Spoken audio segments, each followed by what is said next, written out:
So, you're a homeowner here in Florida, and you've got a pool enclosure. I'm willing to bet you've asked yourself the big question. How long is this thing actually going to last? You'd think there'd be a simple answer, right? Like 10 years, 20 years? Well, the truth is a little more complicated, but honestly, it's also a lot more interesting. All right, let's get right into it. The number one mistake people make is thinking their enclosure has just one single expiration date. It absolutely doesn't work that way. You've got to think of it more like a system. You've got that intense Florida sun, you've got salt in the air if you're near the coast, you've got wind, humidity, and all of those things are hitting different parts of the enclosure in totally different ways. So the real key here is to stop asking, how long does my cage last? And start asking, how long do the pieces of my cage last? It's a game changer. And to make this super simple, we can really break the whole thing down into two main parts. It's not one thing, it's two. And these two parts age at completely different rates. You know, getting this one concept is pretty much the key to everything. And here it is, laid out, plain and simple. Look at that difference. You've got the backbone, which is the aluminum frame. That thing is a beast. It's built to last for a long time. We're talking 15, 20, even more years. But then you have the skin, the screen itself. And that has a totally different job and a totally different lifespan, somewhere in that 5 to 10 year range. So let's talk about that backbone for a sec. The frame itself is made from this really high-grade aluminum, and what's so great about it, especially for us here in Florida, is that it doesn't rust. It's also engineered to stand up to our crazy weather, meeting all those tough building codes for wind.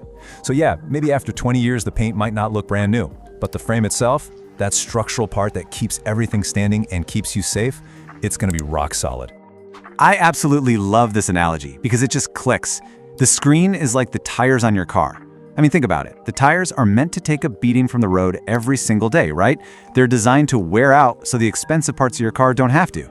It's the exact same idea here.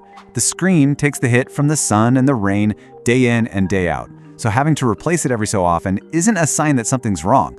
Nope, it's just a totally normal and expected part of owning an enclosure. And what's the number one enemy of that screen? It's the one thing we have plenty of in Florida, the sun. It's that constant blazing UV radiation that, over time, just makes the screen material brittle and weak. It's a fact of life down here. So really, it's never a question of if you'll need to rescreen your enclosure. It's just a matter of when. Okay, so if we know the screen is the part we're going to have to replace, it stands to reason that the kind of screen you pick makes a huge difference, right? Let's take a look at the options you've got. This chart really lays it all out.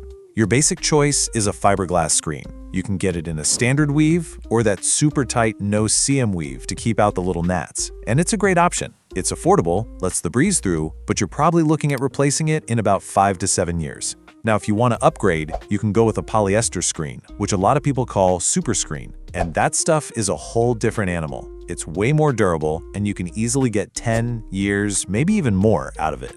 And you can really see the difference here. On the left, you've got that standard fiberglass. It looks great, visibility is fantastic, and it definitely gets the job done, especially if you're watching the budget up front. But that polyester super screen on the right? Well, it's just tougher, period. It's way more resistant to tearing, so if you've got a dog that likes to jump on the screen or you live on a golf course, that extra strength is a huge deal. Plus, it's built to handle that Florida sun for way, way longer without getting weak and faded. All right, so we've covered the frame and the screen, but there's more to it, It's the little things, the stuff you don't really notice, that can make a massive difference in how long your enclosure really lasts. This right here is a perfect example. We're talking about the fasteners, the screws and bolts that hold everything together. Now, if you live anywhere near the water, that salty air is working 24/7 to corrode metal. Standard screws can start to rust, and that can weaken the whole structure over time.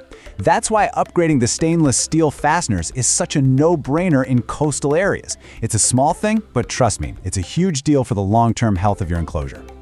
And it's not just about fighting rust, right? The other big battle is against the wind. I mean, we all know Florida storms. That's where things like tension cables and these K-braces come in. These aren't just for looks. They are critical parts of the engineering that give the whole structure the strength it needs to stand up to high winds. They're not optional extras. They're an essential part of a well-built, safe enclosure. Okay, so we've talked about the frame, the screen, the little bits and pieces. Now let's put it all together and look at what your ownership timeline might actually look like. This timeline makes it super easy to see what's coming. So, day 0, you get your professional installation. Awesome. Then, fast forward about 5 to 7 years, if you went with the fiberglass screen, this is when you should start thinking about a rescreen. If you got that tougher polyester screen, you can push that out to 10 years, maybe even more. That 10-year mark is also a great time to just give the screws a once-over, check for any rust. And the whole time, through all of this for 15, 20, even more years, that main aluminum frame is just solid, doing its job perfectly. But listen, there is one last piece to this puzzle that honestly ties everything together, and you could argue it's the most important piece of all. Because you can have the best materials in the world, but they're only going to last if they're installed correctly in the first place. See, choosing the right materials, that's only half the job. A really great installation means the engineering is done right for your home. It means the screen is pulled to the perfect tension so it doesn't sag. It means every single connection point is sealed up tight. It's that professional touch, that craftsmanship, that makes sure you get every single year of life out of the materials you paid for. So when you understand how this all works, it's not about stressing out over future repairs, not at all. It's about feeling confident. It's about being empowered to make the right choices right from the get-go, so you can build an outdoor space that you know is made to last. And really, the best first step to making sure your enclosure is built right is just to start with some expert advice. A free estimate isn't about getting a hard sell, it's really just a conversation. It's a chance to figure out the best options for your home, your budget, and your needs. That way, you can move forward with total confidence, knowing exactly what to expect down the road.